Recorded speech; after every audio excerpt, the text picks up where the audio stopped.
Kaixo, iritsi gara laugarren aste honetara, mukonen azkenengo astera, eta aste honetan zentratuko gara batez ere didaktikan.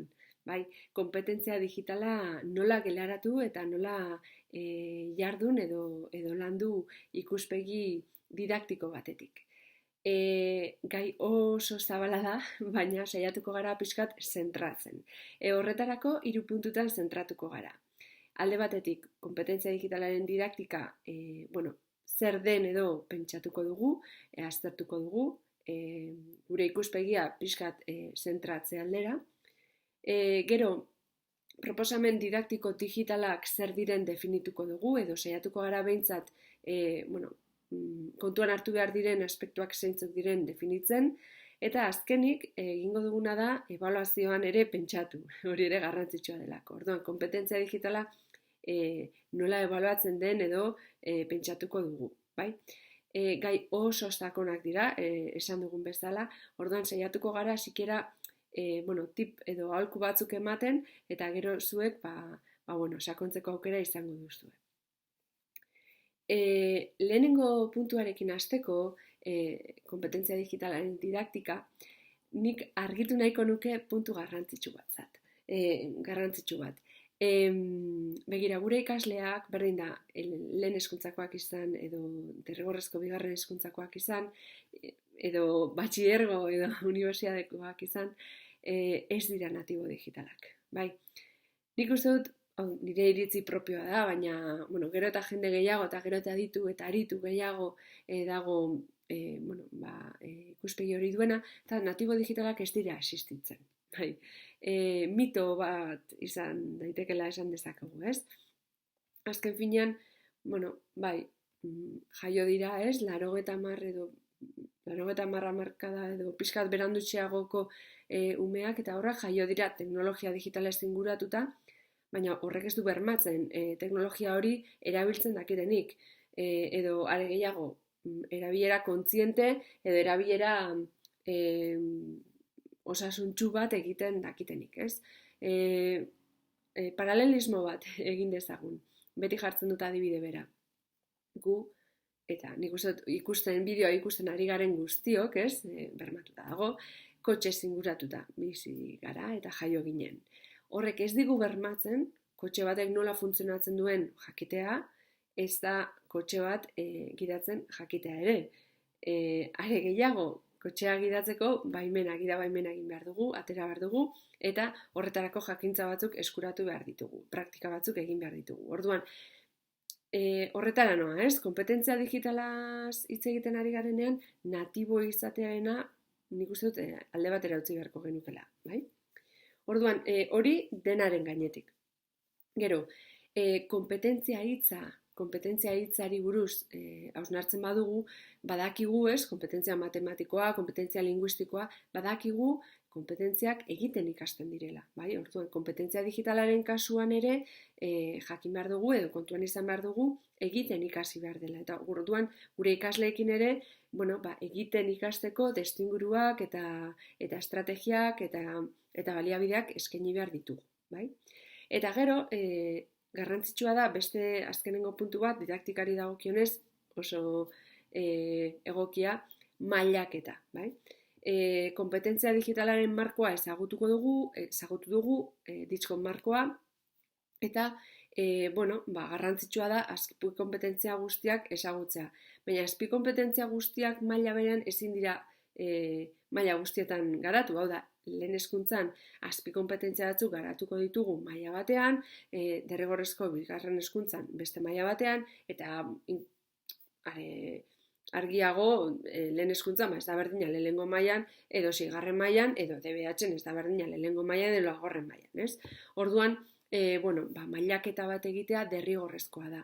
Eta, mailaketa hori estandarizatu egin daiteke, hori nik uste dut beste, ez da, irakasle bakoitzak egin beharreko lan bat, igual eskola mailan egin daiteke, edo administraziotik eskaini ditzakete baliabideren batzuk, baina bestela gure ikasleen aurrezagutza mailak eta begiratu ditzakegu, proposamen didaktiko digital bat prestatzen dugunean, mailaketa hori tentuz argitzeko, bai?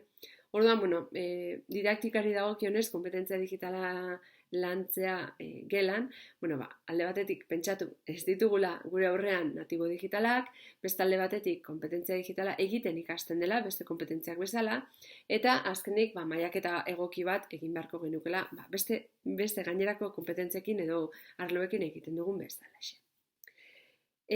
Guazen proposamen didaktiko digitalei buruz hitz egitera. Begira, nahiko nuke argitzea bi alderdietan. Alde batetik, zer ez diren proposamen didaktiko digitalak eta zer diren, bai?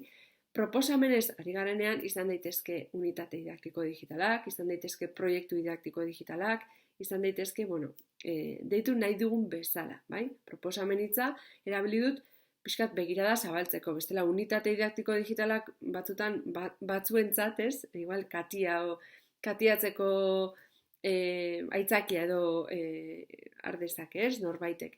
Eta ez da hori asmoa. Asmoa da proposamen didaktikoei buruz hitz egitea. Orduan, proposamen didaktiko digital bat zer ez da?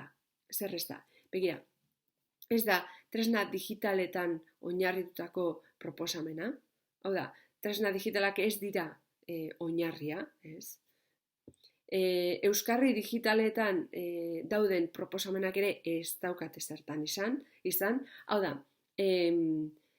nik unitate didaktiko, esango dut unitate esatearren, unitate didaktiko digital bat,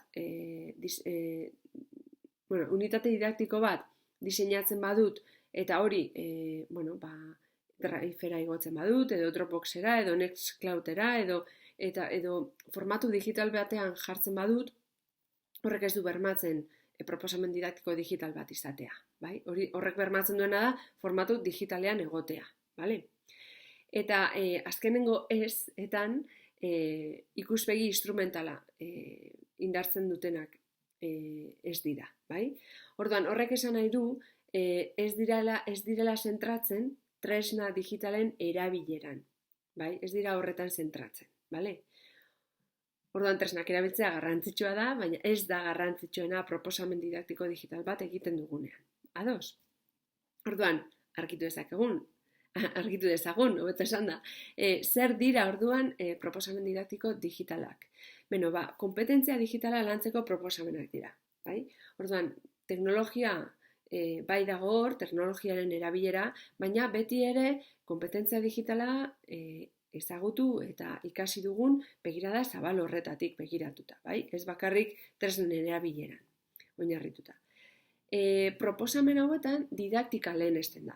Hau da, didaktikaz ari garenean, ari gara jarduerak diseinatzeaz, ari gara edukien antolaketaz eta mailaketaz, ari gara gainerako kompetentziei buruz ere pentsatzen, ari gara ebaluazioaz, ari gara jardueren prozesu jakin bati buruz, bai? Orduan, didaktika bere osotasunean ulertuta, ez bakarrik, ikuspegiz instrumental horretatik, ez? Lehen ezezkoan azpimarratu dugun hori. Eta azken finean, 3. baiezkoan jarri edo nabarmendu nahi dudana da ikuspegi teknopedagogikoa dela benetan sustatzen dena horrelako proposamenetan. Zer esan nahi du honek? Begira, azken finean da proposamen didaktiko digitaletan teknologia eta pedagogia eskutik doazela. Hau da, ez dela teknologia digitalean itxutu behar, edo ez dela bakarrik pedagogian itxutu behar eta gero formatu digitalera pasa. Baizik eta ulertu behar dugu, biak eskutik doazela eta biak elkar ulertzen eta dutela, bai? Baina beti ere pedagogia eta didaktika dago teknologiaren gainetik. Eta teknologia dago erabaki pedagogiko eta didaktikoen menpe, bai? Edo zerbitzura. Hori izango litzake proposamen didaktiko digital bat, behintzat gure ikuspegitik. Ados? Orduan, zer da zehaztu behar duguna proposamen didaktiko bat diseinatzen dugunean?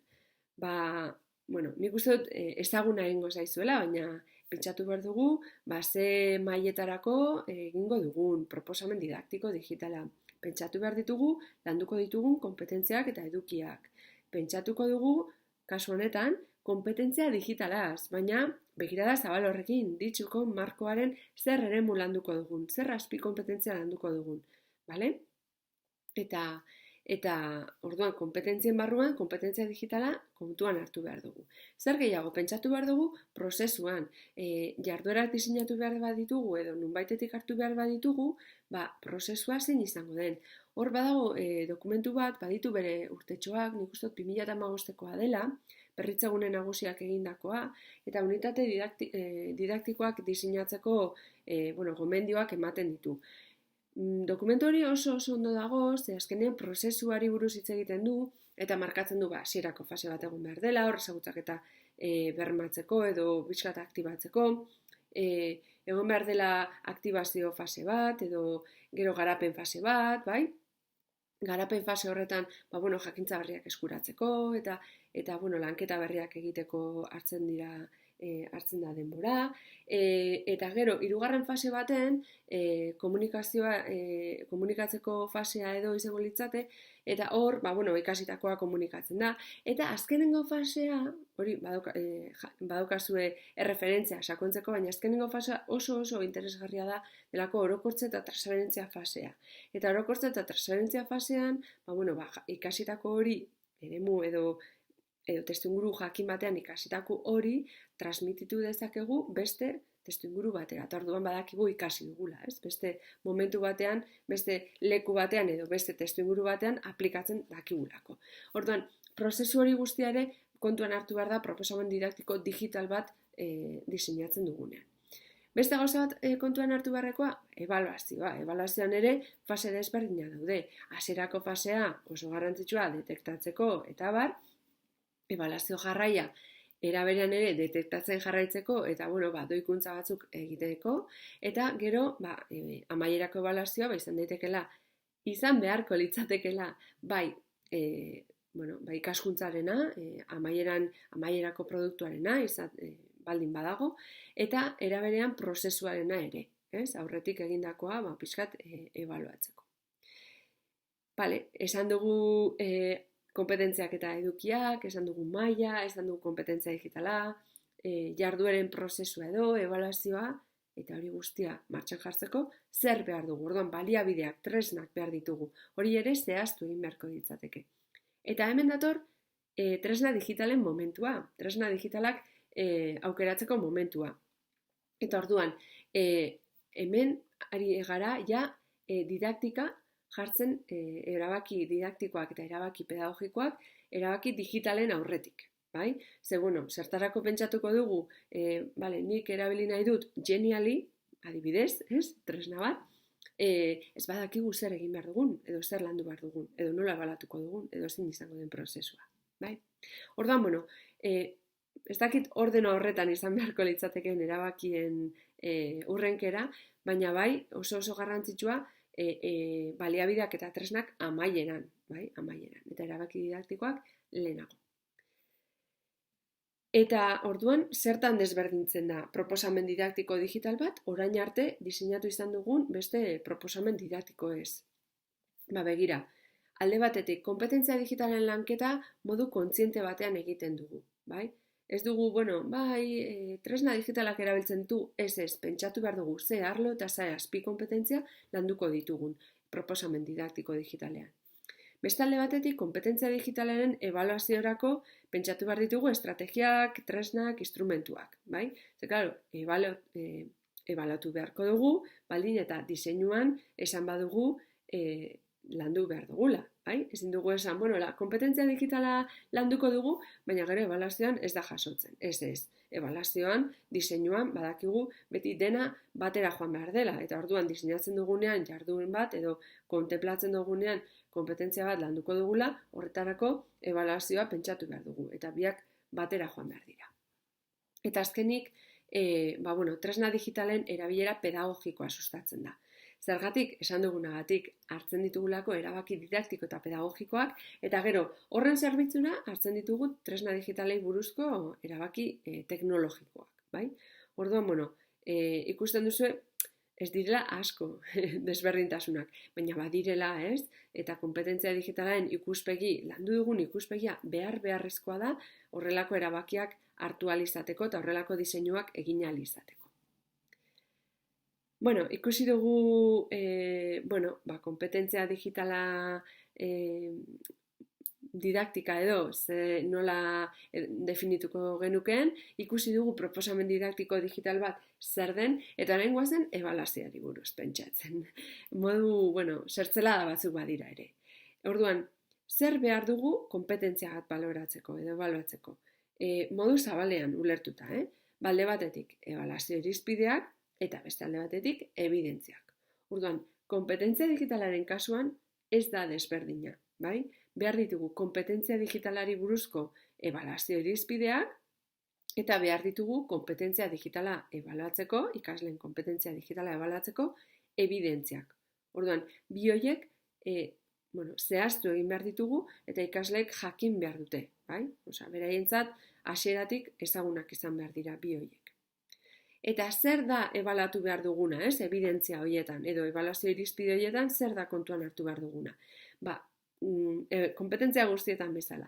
Alde batetik, jakintzak, zer daki, nire ikasleek zer dakiten, jarduna, hau da, zer dakite egiten, bai? Eta hori azpi kompetentziekin oso erraza daukagu, azken finean hor definituta daude zer egiten jakin behar duten arlo bakoitzeko, eta gero jarrera. Hau da, badaki egiten, baina nola daki egiten, edo nola daki egoten. Eta hau ere garrantzitsua da. Azken finean, jarrera badakigu kompetentziarekin badagoela lotuta. Eta, hor etika, baloreak eta bar sar daitezke ere bai. Orduan, zer behar dugun, bai? Ebaluazio irizpideak eta evidentziak, eta bestalde batetik zer ebaluatuko dugun, jakintzak, jarduna eta jarrerak. Konpetentzia digitalaren ebaluazioan, beste gainerako konpetentzietan bezala oso erabilgarriak dira hainbat eta hainbat tresna eta instrumentu. Guk 3 azpimarratuko ditugu. Eta gero zuek erabaki zeintzuk erabiliko dituzuen edo zein erabiliko duzuen ze momentutan, bai? Alde batetik galdetegiak. Baina galdetegiak oso garrantzitsua da konpetentzia terminoetan edo gaitasun terminoetan egitea, bai? Orduan, gai zara hau egiteko, bai edo ez? Gai zara informazioa, hor daukazu adibide batzuk, ez? Gai zara hainbat informazio iturri kontsultatzeko, bai ez? Gai zara informazioa irizpideen arabera ordenatuta berreskuratzeko, bai ez? Horrek laguntzen dio ikasleari adibidez pentsatzen. Ze puntutan dagoen hasieran eta galdetegi hori oso erabilgarri izan daiteke adibidez bukaeran ere, bai? Errubrikak. Errubrikak ere oso interesgarriak dira. Azkenean, errubriketan ebaluazio irizpideak argi eta garbi azaltzen dira eta gainera mailaketa bat agertzen da.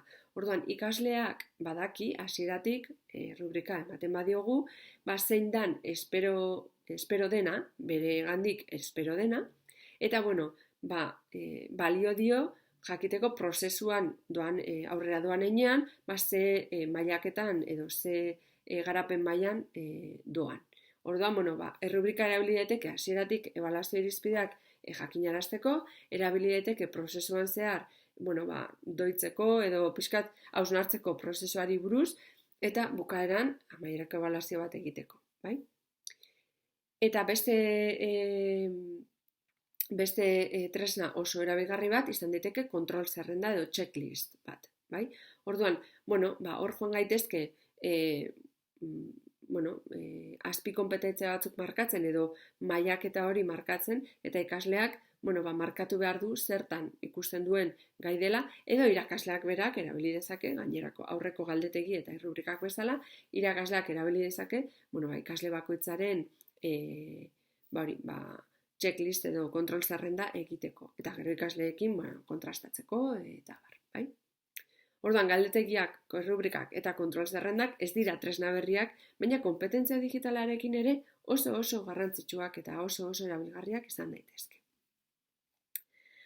Amaitzeko, aholkutxo batzuk, bai? Ebaluazioari dagokionez, ez despistatzeko batez ere konpetentzia digitalaren arloan.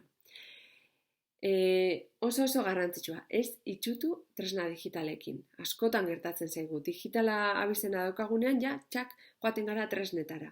Baina ikusi dugu, ez ahaztu begirada zabal hori. Orduan, tresnak garrantzitsuak dira, baina konpetentzia terminoetaz ari gara. Eta ebaluazioan hori da ebaluatu behar duguna. Ez tresna baten erabilera maila, bai? Hori oso lotuta dago azken produktuarekin. Eskatzen badiogu adibidez bideo bat egiteko, bideoa ebaluatu beharko dugu, ados, baina prozesua, bideo egiteko prozesua eta bideoa egin ahal izateko martxan jartzen diren azpikonpetentzia guztiak ebaluatu beharko genituzke, bai? Esandakoa, ikasleek hasieratik baldin badauzkate ebaluazio irizpideak eskura, rubrika bidez edo dana delakoaren bidez, oso prozesua hobeto antolatuko dugu eta oso erabilgarri izango zaie beraien prozesuari buruzko kontzientzia sortzeko, bai? Eta, gero, sorpresak ez izateko edo ikasteko horrengoan nola egin behar duten, nola hobetu behar dute. Eta nik uste oso garrantzitsua izan daitekela ebaluazioa baliatzeko ikasleek beraiek dauzkaten beharrei buruz. Orduan, ebaluazioa ez izatea bakarrik heteroebaluazio bat, hau da, irakasleak egiten duen ebaluazio bat, nik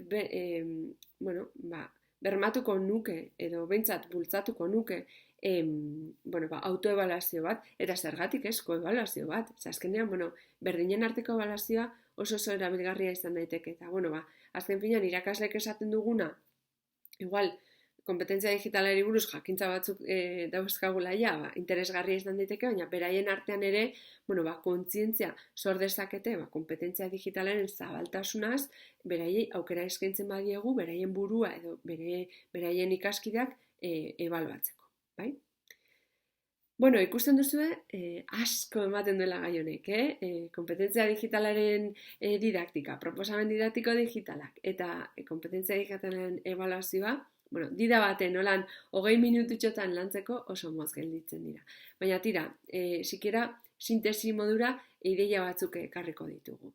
Orduan, kompetentzia digitalaren didaktikari buruz gogoratu, ez dauzkagu natibo digitalak aurrean, eta egiten ikasteko testuinguruak eskaini behar dizkiegu, mailaketa egokian beti ere. Proposamen didaktiko digitalei buruz gogoratu diseinu didaktikoan beti ikuspegi teknopedagogiko hori sustatu behar dugula. Hau da, teknologia beti dago pedagogiaren eta didaktikaren zerbitzura. Eta azkenik, kompetentzia digitalaren ebaluazioan, gogoratu ebaluazio irizpideak, ebidentziak eta aipatu ditugun instrumentuak ere oso erabilgarriak direla kompetentzia hau baloratzeko. Iritsi gara azkenengo puntura, eta nik uste dut orain, modu oso azalekoan azaldu izana, dauzkazuela, tip batzuk, aholku batzuk, erreferentzia batzuk sakontzeko. Eta orain, ziur nago modu kontzienteago batean gai izango zaretela diseinu didaktiko digital horiek martxan jartzeko.